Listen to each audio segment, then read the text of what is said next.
बुद्ध के हजारों शिष्य थे। जब उनका कोई शिष्य बुद्धत्व को प्राप्त हो जाता वो उसे किसी एक दिशा में भेजकर वहां के लोगों को जागरूक करने और ज्ञान देने के लिए जाने की आज्ञा देते थे। बुद्ध का एक शिष्य बुद्ध के संदिग्ध में 6 वर्षों से था। वो एक दिन महात्मा बुद्ध के पास आया और बुद्ध से कहा, हे बुद्ध, मुझे आपके पास है 6 साल हो गए, मेरे बाद कितने शिष्य आए, उन्हें आपने इस बीच किसी एक दिशा में ज्ञान देने के लिए भेजा, लेकिन मुझे अभी तक नहीं भेजा। क्या मुझे अभी तक बुद्धत्व प्राप्त नहीं हुआ? बुद्ध मुस्कुराए और बोले, ये तो तुम्हें खुद समझना होगा कि तुम्हें बुद्धत्व प्राप्त हुआ है या नहीं। शिष्य बोला, हे बुद्ध, आपने मुझे इन 6 सालों में जो भी उपदेश दिया मुझे वो सब याद है। आपकी बताए एक एक बात मुझे याद है। आप मुझसे भी पूछ सकते हैं, मैं आपको हर उत्तर देने के लिए सक्षम हूँ। आप मुझे एक मौका तो दे ताकि मैं किसी भी दिशा में जाकर लोगों को आपके ज्ञान के बारे में भी बता सकूं। बुद्ध ने कहा, ज्ञान की बातों को याद रखने से कुछ नहीं होता जब तक आप उसे अपने आचरण में ना लाओ। जब तक आप किसी भी चीज को अपने आचरण में नहीं लाओगे तब तक आप दूसरों को नहीं कह सकते कि वो उसे अपने आचरण में लेकर आए। शिष्य ने कहा, जो भी हो, कृपया आप मुझे एक मौका दे, आप मुझ पर भरोसा रखें।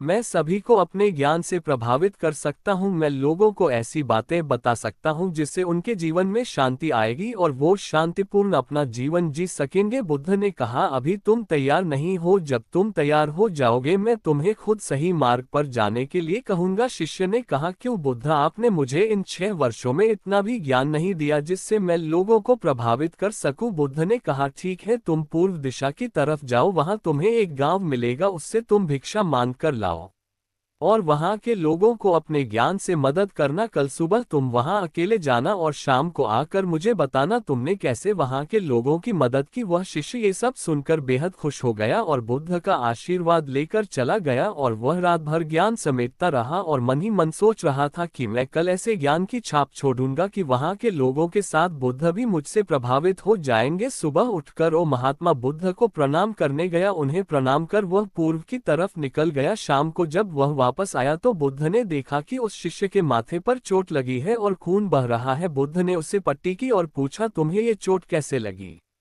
शिष्य ने कहा कि बुद्धि, वहां के लोग बेहद दुष्ट हैं, उन्हें जरा भी बुद्धि नहीं है। मैं उस गांव में भिक्षा लेने गया पर किसी ने मुझे भिक्षा नहीं दी, सब मुझे गालियां दे रहे थे। एक व्यक्ति ने तो मुझे भी भिक्षा तो दी लेकिन नीचे फेंक कर और कहा, इसे उठा लो। मैंने उन्हें काफी समझाया लेकिन वह मेरी बात सुनने को तैयार ही नहीं थे। उल्टा उन्होंने मेरे साथ हाथापाई की जिससे मुझे चोट लग गई। ये बुद्ध, आप मुझे दूसरी जगह भेजे जहाँ के लोगों में बुद्धि हो, इस तरह न हो। बुद्ध उसकी बात सुनकर मुस्कुराए और बोले कि अगर तुम्हें दूसरे गांव में भी ऐसे ही लोग मिले तब तुम क्या करोगे? शिष्य ने कहा, हे बुद्ध, ऐसे लोगों को कोई ज्ञान नहीं दे सकता, वह लोग अज्ञानी है, उन्हें कौन समझाए? बुद्ध ने कहा, वह लोग अज्ञानी नहीं बल्कि ज्ञानी हैं। उनके पास बहुत बुद्धि है परंतु उनके पास खुद का ज्ञान है। अब अगर तुम किसी दूसरे के ज्ञान को चोट पहुंचाओगे तो वह कुछ तो कहेंगे ही। तुम्हें ऐसे लोग हर जगह मिलेंगे, तब तुम अपना ज्ञान उन्हें कैसे दोगे? बुद्ध ने शिष्य को कहा कि आज तुम आराम करो, कल शाम को मेरे पास आना। शिष्य बुद्ध को प्रणाम करके चला गया। अगली शाम जब वह वापस बुद्ध के पास आया तब वहां एक और बुद्ध का शिष्य मौजूद था। उनके हाथ में चोट लगी हुई थी। बुद्ध ने उस शिष्य के हाथ पर चोट देख उस पर पट्टी की और उस शिष्य से पूछा कि तुम्हें ये चोट कैसे लगी? शिष्य ने कहा, हे बुद्ध, आपने पूर्व के एक गांव में मुझे जाने के लिए कहा था, वहीं मुझे ये चोट लगी। बुद्ध ने कहा, वहां तुम्हारे साथ क्या क्या हुआ, तुम मुझे बताओ। शिष्य ने कहा, हे बुद्ध, वहां पर मैंने सबसे भिक्षा मांगी लेकिन किसी ने मुझे भिक्षा नहीं दी। एक व्यक्ति जिसने भिक्षा दी थी उसने भी वह मुझे जमीन पर फेंक कर दी और कहा, उसे उठा लो। मैंने चुपचाप उसे उठाकर अपने पात्र में रख लिया और उसे कल्याण का आशीर्वाद दिया। तब उस व्यक्ति ने मुझसे कहा, आप बड़े ही अजीब कति हो, मैं आपका अपमान कर रहा हूं और आप मुझे आशीर्वाद दे रहे हैं। मैंने उनसे कहा कि आप धनी हैं, आपने मुझे दान दिया है इसलिए मैं आपको आशीर्वाद दे रहा हूं। फिर वहां से मैं आगे गया तो कुछ लोगों ने मुझे वहां से जाने के लिए कहा। उन्होंने मुझे कुछ अपशब्द कहे और मुझ पर कुछ पत्थर फेंके जिससे मुझे चोट लग गई। जब मैं वापस आ रहा था तब मैंने एक माँ को रोते हुए देखा, वह अपने बीमार बच्चे को लेकर चिंतित थी। मैं तुरंत जंगल से जाकर उसके लिए जड़ी बूटी ले आया लेकिन वहाँ के लोग मुझे जड़ी बूटी देने नहीं दे रहे थे। फिर मैंने उनसे विनती की कि वह मुझे उस बच्चे का इलाज करने दे, उसके बाद वो जैसा कहेंगे मैं ठीक वैसा ही करूँगा। फिर जिस व्यक्ति ने मुझे भिक्षा दी थी उसने गाँव वालों को समझाया, तब उन्होंने मुझे उस बच्चे को जड़ी बूटी लगाने दी। उसके बाद वह बच्चा ठीक ठीक हो गया। फिर गांव वालों ने मुझसे अपने किए गए अभद्र व्यवहार के लिए क्षमा मांगी और मुझे धन्यवाद कहा। फिर मैं वहां से वापस आ गया।